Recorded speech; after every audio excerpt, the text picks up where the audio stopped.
Hi friends, ఎలా ఉన్నారు? నేనైతే బాగున్నాను. నేను ఇవాళ మీకు హెల్తీ మల్టీగ్రెయిన్ పాలకూర దోశ చూపిద్దాం అనుకుంటున్నాను. దానికి కావాల్సినవి మెయిన్గా పాలకూర కావాల్సినంత తీసుకోండి.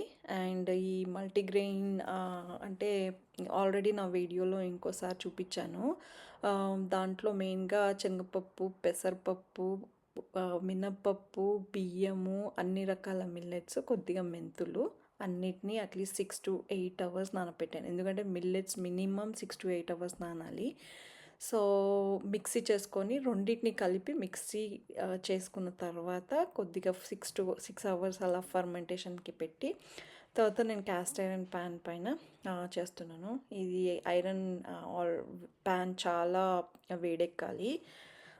వీలైతే నాన్ స్టిక్ ప్యాన్స్ అవాయిడ్ చేయడానికి చూడండి, ఎందుకంటే క్యాన్సర్ ఇష్యూస్, వేరే హెల్త్ ఇష్యూస్ అవాయిడ్ చేయడానికి. సో నేను ఇప్పుడు ఆలివ్ ఆయిల్ వేసేసి మొత్తం స్ప్రెడ్ చేస్తున్నాను. సో ఈవెన్గా స్ప్రెడ్ చేస్తే మనకి దోశ మంచిగా ప్లెయిన్గా కరకరలాడేలాగా వస్తుంది. సో తర్వాత బ్యాటర్ చూసారు కదా, మొత్తం పాలకూర అనేసరికి ఎంత బాగా వచ్చిందో, green colour, which is very healthy. Iron content ఎక్కువగా ఉంటుంది. అండ్ మిల్లెట్స్ అన్నీ వేసాము, సో దానివల్ల కూడా ఐరన్. ఇది చాలా మెయిన్ హెల్తీ ఫుడ్ ఐరన్ రావాలి అంటే. సో దాంట్లో నేను కొద్దిగా ఉల్లికారం వేస్తున్నాను. ఉల్లికారం ఇన్ ద సెన్స్ అది నేను ఉల్లికారం మళ్ళీ ఇంకోసారి చూపిస్తాను. నేను కొద్దిగా వేసుకుంటున్నాను, కారం చాలా లైట్గా పడాలి అని. సో ఉల్లికారం అంటే నేను దాంట్లో మెయిన్గా ఉల్లిగడ్డ, పొట్టిమిరపకాయలు అండ్ సమ్ గార్లిక్ వేసి కొద్దిగా జీలకర్ర, కొద్దిగా సాల్ట్ వేసి మిక్సీ కొట్టాను అనమాట.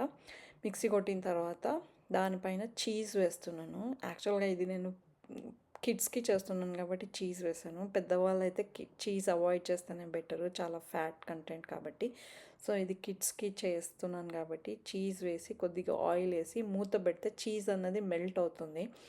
సో బాగా ఇష్టంగా తింటారు పిల్లలు, చట్నీ లేకున్నా కూడా. బట్ తర్వాత తీసేసి మూత తీసేసి మంచిగా అలా అని తీస్తే మంచిగా కరకలాడే green multigrain healthy iron rich dosa ready. And ఈ దోశని ఇప్పుడు చట్నీలో, కొబ్బరి చట్నీ లేదా పల్లీ చట్నీలో ట్రై చేయండి, చాలా ఎంజాయ్ చేస్తారు అండ్ హెల్తీ కూడా. So thanks for watching.